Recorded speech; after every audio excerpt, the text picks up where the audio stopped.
জুমার দিনের কত ফজিলত, কত গুরুত্ব, কত তাৎপর্যপূর্ণ একটা দিন, অথচ এখনো পর্যন্ত মানুষ দুনিয়ার কাজকর্মের মধ্যে লিপ্ত আছে না নাই? এখনো পর্যন্ত মানুষ দুনিয়ার কাজকর্মের মধ্যে লিপ্ত হয়ে আছে। দশের আড্ডায়, মদের আড্ডায়, জোয়ার আড্ডায়, টিভি সিনেমার আড্ডায়, গল্প কুতুবের আড্ডায়, সায়ের আড্ডায়, দোকানদারি ব্যবসা বাণিজ্যের আড্ডায়, ব্যবসা বাণিজ্যের মধ্যে এখনো পর্যন্ত মানুষ ডুবে রয়েছে। অথচ আল্লাহ পাক রব্বুল আলামিন বলেন ওয়া শাহিদিন ওয়া মাশহুদ। 30 নম্বর পারা সূরাতুল বুরুজের মধ্যে আয়াতটা আছে। সূরাতুল বুরুজ আল্লাহ তাআলা বলেন ওয়া শাহিদিন ওয়া মাশহুদ, ওই দিনের কসম যেই দিনটা সাক্ষ্য দেয়, অর্থাৎ ঘুরিয়া ফিরিয়া সামনে আসে, ঘুরিয়া ফিরিয়া সামনে আসে। মুফাসসিরিনে কিরাম এখানে এই আয়াতের ব্যাখ্যা করতে গিয়ে, তাফসীর করতে গিয়ে লিখেছেন যে এখানে আল্লাহ পাক রব্বুল আলামিন জুমার দিনকে উদ্দেশ্য করেছেন। বলতে জুমার দিনকে আল্লাহ পাক রব্বুল আলামিন উদ্দেশ্য করেছেন। আল্লাহ পাক রব্বুল আলামিন যে দিনের কসম খায়, এই দিনটার দাম তামাম পৃথিবীর সব কিছু একদিকে চলে যাবে, তবু এই জিনিসের মূল্য, এই জিনিসের দাম, এই জিনিসের সমকক্ষ হতে পারবে না। এর সমকক্ষ হওয়ার ক্ষমতা, যোগ্যতা রাখে না, যারা রাখে না। ওই দিনের কসম ঘুরিয়া ফিরিয়া সামনে আসে, এর দ্বারা উদ্দেশ্য হলো জুমার দিন। আল্লাহ পাক রব্বুল আলামিন কোরআনে হাকিমে 14টা সূরা নাযিল করেছেন। 14টা সূরা, এই 14টা সূরার মধ্যে একটা সূরা জুমার নামে একটা সূরা আল্লাহ পাক রব্বুল আলামিন নাযিল করেছেন। সুবহানাল্লাহ, সুবহানাল্লাহ। এই জুমার দিনের নামে নামকরণ করে আল্লাহ পাক রব্বুল আলামিন একটা সূরা নাযিল করেছেন। এই জুমার দিনের ফজিলত মনে হয় খুব কম না? না না, হ্যাঁ কম না। আল্লাহ পাক রব্বুল আলামিন 28 নম্বর পারা এই সূরাতুল জুমার মধ্যে আল্লাহ পাক রব্বুল আলামিন আল্লাহ তাআলা বলেন ইয়া আইয়ুহাল্লাযীনা আমানু ইযা কুমিয়া লিস-সালাহ, হে ঈমানদারগণ, তাদেরকে বলছেন না, তাদেরকে ঈমানদারদেরকে বলছেন আল্লাহ তাআলা ইয়া আইয়ুহাল্লাযীনা আমানু, হে ঈমানদার, ইযা কুমিয়া লিস-সালাহ,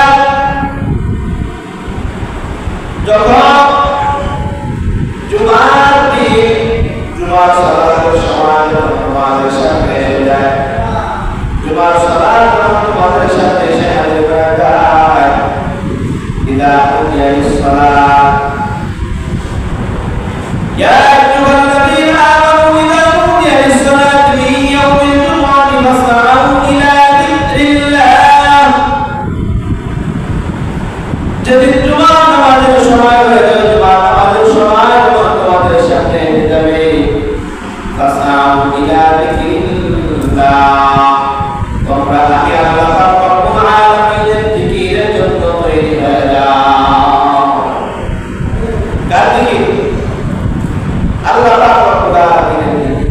ফাসআউ ইলা যিকরিল্লাহ ওয়া যারুল বাই', আল্লাহ পাক রব্বুল আলামিন যারুল বাই' ক্রয় বিক্রয় থেকে আলাদা হয়ে যাও, জুদা হয়ে যাও, পৃথক হয়ে যাও।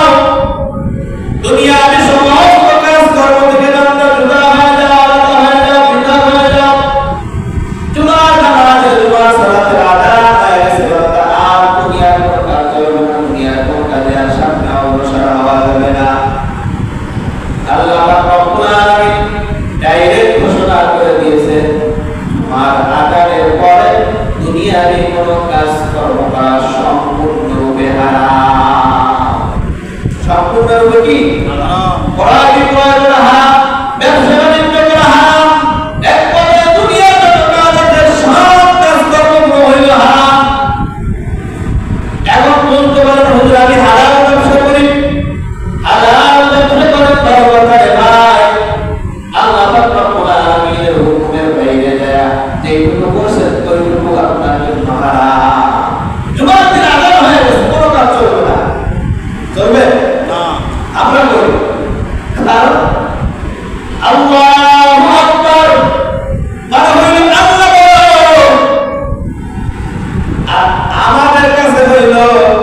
দুনিয়ার কাজ করা হয় তখন এটাই প্রমাণিত হয়ে যায় যে আল্লাহ বড় না, আমার দুনিয়ার কাজ বড়।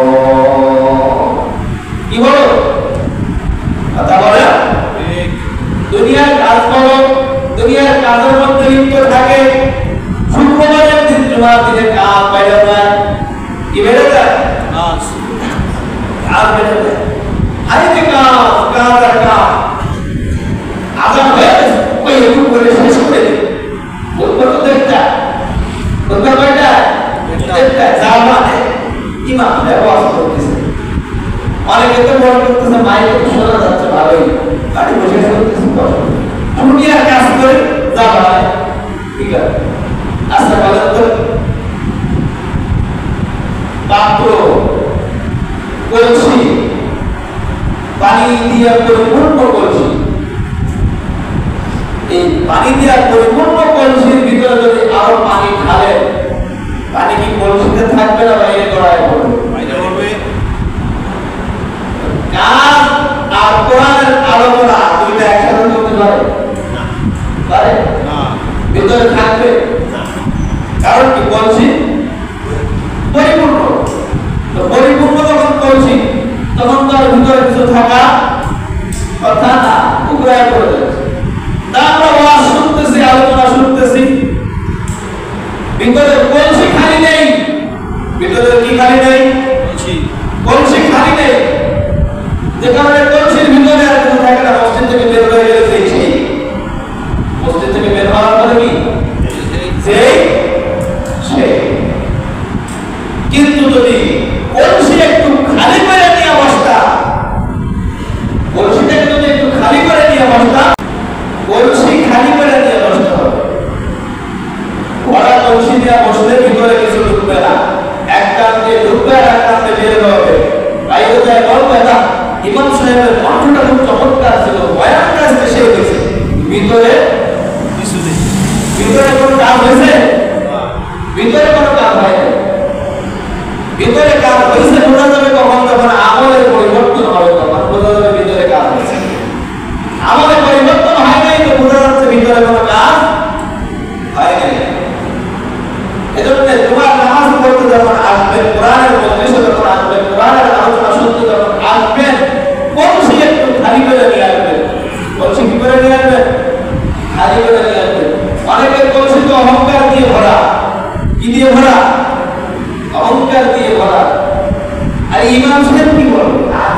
ইমাম সাহেব থেকে কত ভালো হবে। এমন কলসি আছে, ঠিক আছে আছে না? ইমাম সাহেব কি ওয়াজ করবে? ওর থেকে আমি আওয়াজ করতে পারি। কলসিটা একটু খালি করে, খালি করে মন তেল দিয়ে এখানে বসে কিছু নিয়ে যেতে পারবে। আরেকটা বিষয় হলো যে বক্তা যখন বক্তৃতা করে, বক্তার কাছ থেকে বক্তৃতা আদায় করে নিতে হয়।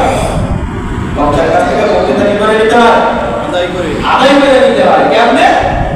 কেমনে বক্তার কাছ থেকে বক্তৃতা আদায় করে নিতে